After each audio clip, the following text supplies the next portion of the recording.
हूं द्वारकाधीश। आज का टॉपिक है कोई है जो फैसला कर चुका है। तो क्या है उनके फैसले से जुड़ी बातें, ये जानने की कोशिश करेंगे आज के रीडिंग से। टैरो में से लेंगे 7 कार्ड्स और ओरेकल में से लेंगे 9 मैसेजेस। तो शुरुआत करते हैं हम कार्ड शफल करके।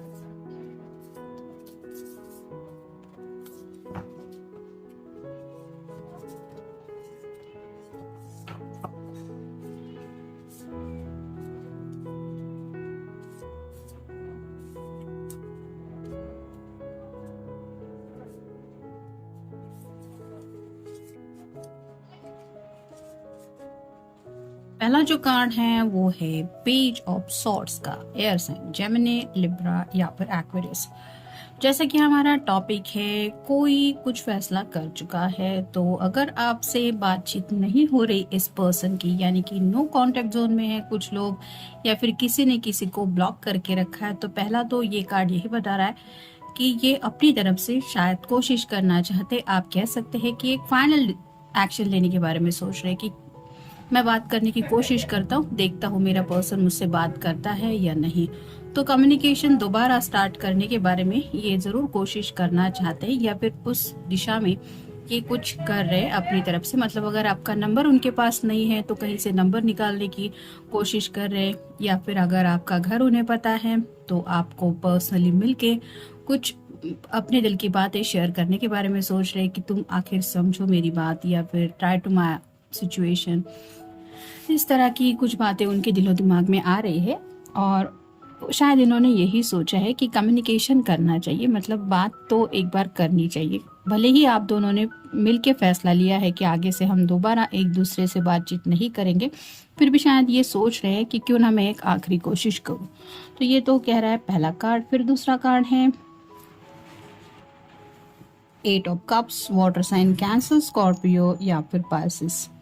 यहाँ पे जो 8 कप है वो यही बताते हैं कि ये पर्सन उस कप से दूर जा रहा है, यानी कि कुछ ऑफर शायद उनके सामने ज़िंदगी में ऐसे भी आ रहे हैं, जैसे शादी ब्याह के रिश्ते हो सकता है घर वाले देख रहे हैं, और इनके पर्सनालिटी के मुताबिक उन्होंने शायद प्रपोजल्स भी इनके सामने रखे हैं, लेकिन ये पर्सन उन प्रपोजल से दूर भाग रहा है, क्योंकि उनको ऐसा लग रहा है कि ये जो मैचेस उनके सामने, ये सभी लिस्ट जो पड़ी है वो परफेक्ट नहीं है जैसा ये पर्सन है, और यही बातें उन्हें सैडनेस में डाल रही है, क्योंकि शायद आपसे बेटर पर्सन उनको और कोई नहीं लगता अपने साथ ज़िंदगी में आगे बढ़ने को लेके। तो फिलहाल तो ये रिश्ते वगैरह भले ही उनके सामने ऑप्शंस है, लेकिन उनको इग्नोर कर रहे हैं, और शायद ये उन्होंने सोचा है कि अगर मेरा पर्सन मेरी ज़िंदगी में वापस आता है तो ठीक है, नहीं तो फिलहाल तो मैं अकेला ही रहूँगा या रहूँगी। तो थोड़ा सा अकेलेपन की ज़िंदगी जी रहे हैं, यानी कि अगर आपने थोड़ा स्ट्रिक्ट होके ये फैसला किया है कि नहीं, मैं दोबारा अपने पर्सन को अपनी ज़िंदगी में वापस आने नहीं दूंगा या नहीं दूंगी, तो ये ऑलरेडी अगर कोशिश कर चुके हैं, तो इन्होंने ये फैसला किया है कि मैं जैसा हूँ वैसा ही ठीक हूँ, मुझे ना ज़िंदगी में आगे बढ़ना है ना कुछ फैसला लेना है। तो फिलहाल तो ये प्रपोजल्स नहीं देख रहे, ये है उनकी करंट फीलिंग। फिर है द एम्प्रेस। तो अगर आप किसी फेमिनिन पर्सन के लिए ये रीडिंग देख रहे हैं, तो जैसे एम्प्रेस का कार्ड होता है वो बहुत ब्यूटीफुल होती है, साथ ही साथ इंटेलिजेंट भी होती है, और एक ऐसी पर्सन होती है जो हर कोई चाहता है कि मेरी लाइफ में ऐसा पर्सन आए। तो मे बी आपके पर्सन को भी यही लगता है कि आप अगर चाहे तो आपको भी कोई भी मिल सकता है, मतलब आपके सामने तो शायद कई सारे ऑप्शंस हैं अगर आपको ज़िंदगी में आगे बढ़ना है तो। लेकिन साथ ही साथ वो ये भी सोच रहे हैं कि आपको तो, मतलब आपका नेचर ऐसा है कि आप किसी के ऊपर डिपेंडेंट है, ऐसा तो है नहीं। मतलब कहीं ना कहीं उनको ऐसा लग रहा है कि अगर आपके दिल में है ख्वाहिश कि किसी भी हालत में मुझे अपने पर्सन को पाना है, तो एफर्ट्स आप डाल सकती है। यानी कि अगर किसी फेमिनिन पर्सन के लिए आप ये रीडिंग देख रहे हैं, तो उनका ऐसा कहना है कि शायद आपकी तरफ से एफर्ट आने चाहिए। अगर कुछ एफर्ट सामने से आते हैं, जैसे बातचीत करने की कोशिश हो, मिलने की कोशिश हो, कुछ होते, तो ये सोचेंगे या सोचेगी एटलीस्ट आपकी तरफ से एफर्ट होंगे तो ही, नहीं तो इन्होंने शायद यही सोचा है कि मैं तो अपनी तरफ से कोशिश नहीं करूँगा। जैसे इस कार्ड में अलग मैसेज आ रहा है, यहाँ पे अलग आ रहा है। फिर है 8 of swords, air sign Gemini, Libra या फिर एक्वेरियस। 8 दो बार आया है, तो आप गूगल सर्च करके देख सकते हैं। स्टक फील कर रहे हैं, उनको ऐसा लग रहा है कि वो पूरी तरह से जिंदगी में फंस चुके हैं। जैसे यहाँ पे भी 8 ऑफ कप्स का कार्ड बताता है कि ऑप्शंस तो है, लेकिन ये पर्सन उन ऑप्शंस की तरफ देखने को तैयार नहीं है। वैसे ही यहाँ पे भी आप देख सकते हैं आंखों के ऊपर पट्टी बंधी हुई है, यानी कि राइट नाउ जो सिचुएशन है आप दोनों के बीच में अगर चल रहा है कुछ मसला, तो उस सिचुएशन को भी ये देखने को तैयार नहीं है। ये वन साइडेड ही हो रहा है, यानी कि सिर्फ और सिर्फ अपनी तरफ से ही बात को ये महसूस कर रहे हैं। जैसे किसी को भी आंखों पे के ऊपर पट्टी बंधी हुई हो और उसको बोल दिया जाए कि तुम यहाँ हो या तुम्हें यहाँ पे रखा है, तो वो एग्जैक्ट प्लेस जहाँ पे भी हो, भले ही गार्डन में हो या फिर ऐसी कोई ओपन स्पेस हो, तो भी वो अपने एंगल से ही उस स्पेस के बारे में अंदाज़ा लगाता रहेगा कि पता नहीं मैं कहाँ पे हूँ, मुझे नहीं यकीन इस बात के ऊपर। तो ऐसी इस पर्सन की हालत हो रही है, यानी कि जो रियलिटी है उसको अभी भी ये देखने को तैयार नहीं है। उन्हें बस यही लग रहा है कि कहीं ना कहीं वो ज़िंदगी में फंस चुके हैं, जिसकी वजह से उनका आगे जाने का जो रास्ता है वो थोड़ा ब्लॉक हो गया है। ये इमोशनल ब्लॉकेज भी आप कह सकते हैं उनके है, लेकिन यहाँ पे भी ये सिर्फ और सिर्फ खड़ी है। ये अपनी तरफ से कोई भी कोशिश नहीं कर रही, मतलब यहाँ वहाँ अगर थोड़ा सा भी साइड में हिलेगी तो भी ये शॉर्ट से वो अगर घिरी हुई है तो निकल सकती है, लेकिन ये कोई भी अपनी तरफ से हरकत लेने को तैयार नहीं है। वैसे ही शायद ये जो पर्सन है उन्होंने भी शायद सोच लिया है मैं जहाँ हूँ जैसा हूँ ठीक हूँ, जो होगा वो देखा जाएगा, वो अपनी तरफ से एफर्ट नहीं डालेंगे। फिर है knight of cups, water sign Cancer, Scorpio या फिर पाइसेस। यहाँ पे आप देख सकते हैं ये पर्सन घोड़े के ऊपर सवार है, हाथ में कप है, लेकिन जो घोड़ा है वो काफी स्लो स्पीड से आगे बढ़ रहा है। तो वैसे ही आज भी ये पर्सन आपको लेके सोचते जरूर है, यानी कि इनके दिल में जज्बात नहीं है, ऐसी बात नहीं है, लेकिन जब बात आती है आगे बढ़ने की, यहाँ पे नाइट ऑफ कप्स के कार्ड को देख के एक और मैसेज मिल रहा है, क्योंकि इसके बिल्कुल ऊपर की साइड पे 8 ऑफ कप्स का कार्ड मिला है। यानी कि जैसे यहाँ पे ये थोड़ा सा आपकी यादों से खुद को छुड़ा नहीं पा रहे हैं, वैसे ही हो सकता है यहाँ पे ये पर्सन एक नई शुरुआत करने के बारे में भी सोच रहे हैं। तो अब किसके साथ कौन सा कार्ड या कौन सा मैसेज जा सकता है ये तो इट डिपेंड्स। तो अगर आप काफी वक्त से इस पर्सन का इंतजार कर रहे थे कि ये अपने प्यार का इजहार करेगा या फिर आपके सामने फाइनल प्रपोजल रखेगा, तो वेट एंड वॉच की एनर्जी से आप भी शायद निकलना ही पसंद करेंगे। यानी कि अगर आपके पास नंबर है तो आप डायरेक्टली इस पर्सन को कॉल करके, जिसकी काफ़ी सारे कार्ड से जहाँ पे हमें डायरेक्ट मैसेज मिला है कि ये पर्सन तो हो सकता है अपनी तरफ से कोई कोशिश ना करे, यानी कि यहाँ पे भी एक नई शुरुआत करना जरूर चाहते हैं, लेकिन पता नहीं ये शुरुआत आप ही के साथ उनको करनी है या कुछ और रास्ता ये ढूंढ रहे हैं। तो जब तक क्लियर कम्युनिकेशन आप दोनों के बीच में नहीं होगा, आपको वो क्लैरिटी नहीं मिल सकती। अगर आप इनका इंतजार कर रहे हैं या कर रही है, तो अगर नहीं तो फिर उनको आना होगा तो वो आ ही जाएंगे, इसके लिए आपको सोचने की जरूरत है नहीं। लेकिन कई सारे ऐसे लोग हैं जो सच्चे दिल से अपने पर्सन की राह देख रहे हैं, और ये बात भी कहना जरूर चाहूंगी कि कई बार डिवाइन पे फेथ रख के हम इंतजार करते रहते हैं, लेकिन सिर्फ इंतजार करना और कभी ना कभी तो सही सब हो जाएगा, ये भी कई बार सही नहीं होता।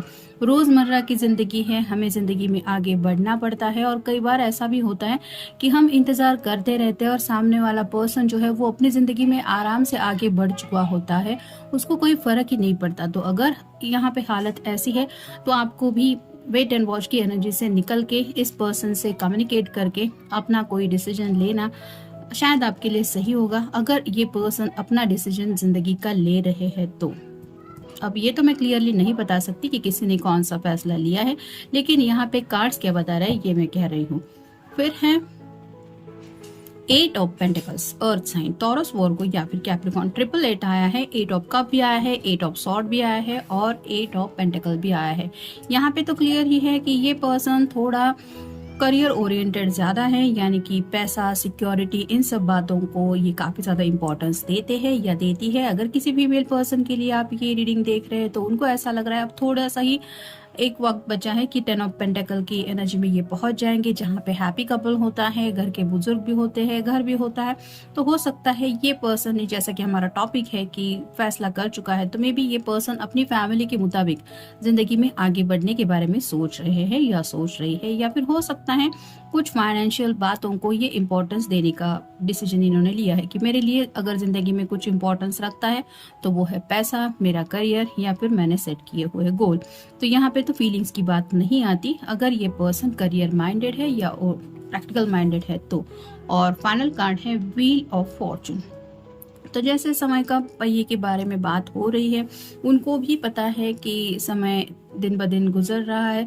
तो ऊपर की लाइन का अगर हम क्लियर मैसेज समझने की कोशिश करें तो कुछ लोगों के साथ हो सकता है कि ये पर्सन आपसे बातचीत करने की कोशिश करें क्योंकि ये आज भी आपको मिस करते हैं या करती हैं।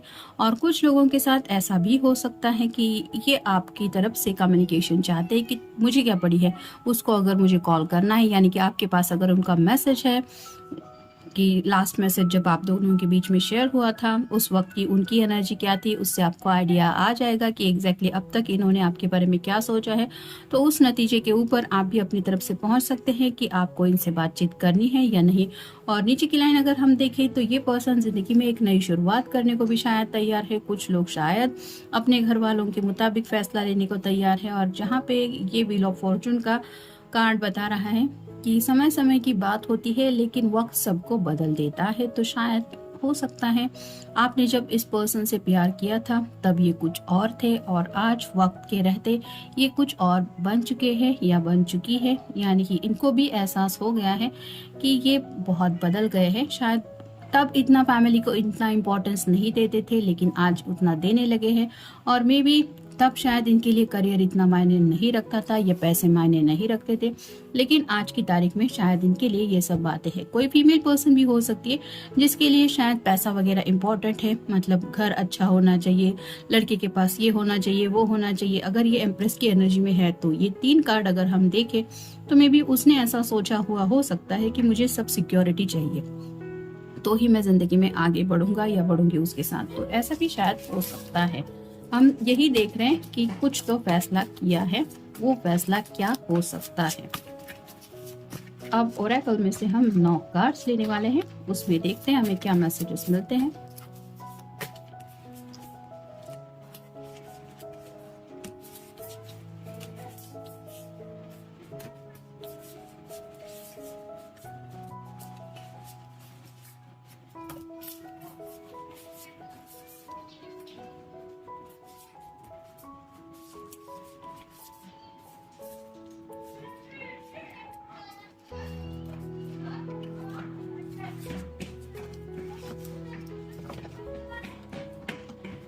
Destiny plans, wheel of Fortune के बिल्कुल बाद ये कार्ड आया है। तो शायद इन्होंने किस्मत के ऊपर डिसीजन छोड़ दिया है कि अगर नसीब में मिलना जुलना होगा तो हो जाएगा, अगर मेरी इस पर्सन के साथ आगे की जिंदगी लिखी है तो वही हो जाएगी। यानी कि ये किस्मत के भरोसे शायद इन्होंने रहने का डिसीजन लिया है, ये ऐसा पहला हो सकता है। फिर है गेटिंग इल्यूजन्स। तो कई बार जैसे 8 ऑफ कप्स का भी कार्ड हमें मिला है, कई बार उन्हें कुछ खुली आंखों से सपने देखने की आदत अभी भी है जिसको लेके वो सोचते रहते हैं या सोचती रहती है। लेकिन अगर ये सच में प्रैक्टिकल माइंडेड है तो झट से उनकी आंखें भी खुल जाती है। यानी कि अगर घर वाले नहीं मानेंगे तो मैं अपने पर्सन के साथ रहूंगा कहाँ या फिर कैसे सब कुछ मैनेज करूंगा या करूंगी, तो ये सब बातें भी उनके दिलो दिमाग में इमीडिएटली आ जाती है, जिसकी वजह से शायद वो तुरंत स्विच होके उस पैर की एनर्जी से निकलने की कोशिश करते हैं और रियलिटी में आने की कोशिश करते हैं। फिर है आर यू मिसअंडरस्टैंडिंग। तो कुछ लोगों में शायद गलत फहमियां ऑलरेडी बन चुकी है, यानी कि मे बी आपने इस पर्सन को इतना अच्छा प्यारा समझा था जितना शायद वो है नहीं। ये कहना तो नहीं चाहिए, लेकिन शायद कई बार ऐसा होता है कि हम जैसे होते हैं हमें सामने वाले पर्सन की नज़रों मतलब उनको देखते वक्त भी हम वैसा ही सोचते हैं कि नहीं ये तो बिल्कुल भी ऐसा नहीं है, वो ऐसा नहीं कर सकता या वो ऐसा नहीं कर सकती, लेकिन ये सिर्फ नज़रिया होता है। तो यहाँ पे आपको भी शायद ये मैसेज दोबारा अपने आप से पूछना चाहिए कि क्या मैंने सच में अपने पर्सन को सही तरीके से समझा है। मतलब शायद हो सकता है कि आपने उनको जितना प्यारा समझा था या फिर उनको जितना ऐसा समझा था कि ये तो सिर्फ मेरा है या फिर इसके लिए अगर कुछ इम्पोर्टेंस रखता है तो वो है मेरा प्यार, तो क्या ये रियलिटी यही है या उनके लिए उनकी फैमिली मैटर रखती है। ये सिर्फ आपका मन था, आपका नज़रिया था कि आपने उनको इतना अच्छा समझा था। ये आपको खुद से पूछना है। फिर है नीड स्पेस। तो दूरियां दोनों में से किसने पहले लाई, आपने स्पेस मांगी थी या इस पर्सन ने। अगर आपने स्पेस ली थी तो उसके पीछे वजह क्या थी, आपको क्यों लगा था कि इस पर्सन से मुझे थोड़ा दूर होना चाहिए। और अगर इस पर्सन ने सामने से स्पेस मांगी थी तो वो क्यों दूर हुए थे या वो इतना करीब आना ही नहीं चाहते थे, ये भी आपको पूछना चाहिए जिससे आपको क्लैरिटी मिल सकती है। फिर है लिप किस। तो जैसा कि हमें बाकी के भी कार्ड्स मिले हैं, आज भी वो जो रोमांटिक कनेक्शन आपके साथ है वो मिस करते हैं, यानी कि अगर ऑलरेडी आप दोनों के बीच में ऐसा कुछ हुआ है इस कार्ड के मुताबिक तो वो बातें आज भी उनको ट्रिगर करती है। ऐसा नहीं है कि उनको वो पल याद है, नहीं है। तो नेक्स्ट है कम्युनिकेटिंग। जैसे कि पेज ऑफ सॉर्ट्स का पहला ही कार्ड हमें मिला है कि क्लियर कम्युनिकेशन करना कभी भी अच्छा होता है, यानी कि अगर बातचीत बंद है, अगर आपके पास नंबर है तो आप उनसे दोबारा बात करके या फिर आज भी अगर आप उनका इंतज़ार कर रहे हैं तो उनसे सीधी सीधी बातचीत करके पूछ सकते हैं या पूछ सकती है कि तुमने आखिर फैसला क्या किया है, तुम मेरे साथ ज़िंदगी में आगे बढ़ना भी चाहते हो या नहीं, कब तक मैं इंतज़ार करूंगा या करूंगी, ताकि आपको भी एक क्लैरिटी मिल जाए। क्योंकि बिना कम्युनिकेशन पे सिर्फ डिवाइन पे यकीन रख के कि हाँ डेस्टिनी में होगा तो मिलेगा, जैसे हर रोज़ का दिन नए सवेरा हम देखते ही हैं, भले ही हमारी रात स्लीपलेस नाइट्स क्यों न गुजरी हो फिर भी नया सवेरा आता है, नए सिरे से दिन भर के काम हमें करने पड़ते हैं और उस दिन को फेस करना ही पड़ता है। वैसे ही कुछ बातें अगर सच है तो उनको कभी ना कभी तो एक्सेप्ट करना ही पड़ेगा। ये कहने से तो बात नहीं बनती कि नहीं मुझे डिवाइन पे यकीन है, मुझे मेरा प्यार मिल जाएगा। ये सिर्फ हमें खुद को समझाने की बातें होती है। जब रियलिटी वैसे नहीं होती और कुछ रिजल्ट अलग ही मिलता है तब जो तकलीफ होती है वो हम बयान नहीं कर सकते। फिर है टीयर्स। तो कहीं ना कहीं शायद इन्होंने आपको काफ़ी ज़्यादा रुलाया हुआ हो सकता है और उसके पीछे क्या रियलिटी थी ये आपको भी पता है, या फिर हो सकता है ये पर्सन भी ऐसा सोच रहे हैं कि मे बी आपने उनको क्या दिया है, आपकी वजह से सिर्फ इनको दर्द और तकलीफ ही मिली है। शायद ये 8 ऑफ कप्स का जैसे कार्ड मिला था कि ये भी आज दिन रात आपके लिए रोते रहते हैं या रोती रहती है, लेकिन फिर भी वो सोचते हैं कि मैं आज रो रहा हूँ या रो रही हूँ उसके पीछे अगर कुछ वजह है तो है मेरा पर्सन। तो कुछ लोग हैं जो शायद अच्छा भी सोचते होंगे आपके बारे में कि नहीं मुझे उसकी याद आती है, और कुछ लोग ऐसे भी हो सकते हैं जिनको ऐसा लगता है कि मेरी तकलीफ की वजह सिर्फ वही पर्सन था, मुझे चाहिए ही नहीं वो पर्सन मेरी ज़िंदगी में, ऐसा भी हो सकता है। फिर है ट्रबल रिलेशनशिप। तो उनको भी एहसास हो गया है कि ये जो रिश्ता है आपके साथ उनका वो थोड़ा सा कुछ हद से ज़्यादा उलझा हुआ है और ये तभी सुलझेगा जब दोनों भी कोशिश करेंगे। किसी एक की कोशिश करने से तो ये मसला सॉल्व होने वाला तैयार है नहीं। तो कोशिश कौन करने वाला है, आप करने वाले हैं या आपके पर्सन आपसे मिलके ये कोशिश करने वाले हैं, ये तो आप दोनों को ही पता। लेकिन ये ट्रबल रिलेशनशिप है, ये वो मान चुके हैं या मान चुकी है। और फाइनल कार्ड है इमोशनल कोलैप्स। तो पूरी तरह से ये पर्सन टूट चुके हैं। कुछ लोगों के साथ हो सकता है ये कार्ड जाए कि ये पर्सन आज भी आपको हद से ज़्यादा मिस करते हैं या करती है, और उन्होंने यही फैसला जैसे डेस्टिनी प्लान का आया था कि किस्मत के भरोसे रहना सीख लिया है कि मुझे बस अपने पर्सन से जुदा होके यही फील करना है कि मैं आज भी उसका इंतज़ार कर रही हूँ या कर रहा हूँ, अगर नसीब में होगा तो वो मुझे मिल जाएगा। तो ये भी हो सकता है। अब किसके साथ कौन सा कार्ड जाएगा इट डिपेंड्स। ये था आज का रीडिंग, मिलेंगे नेक्स्ट रीडिंग में।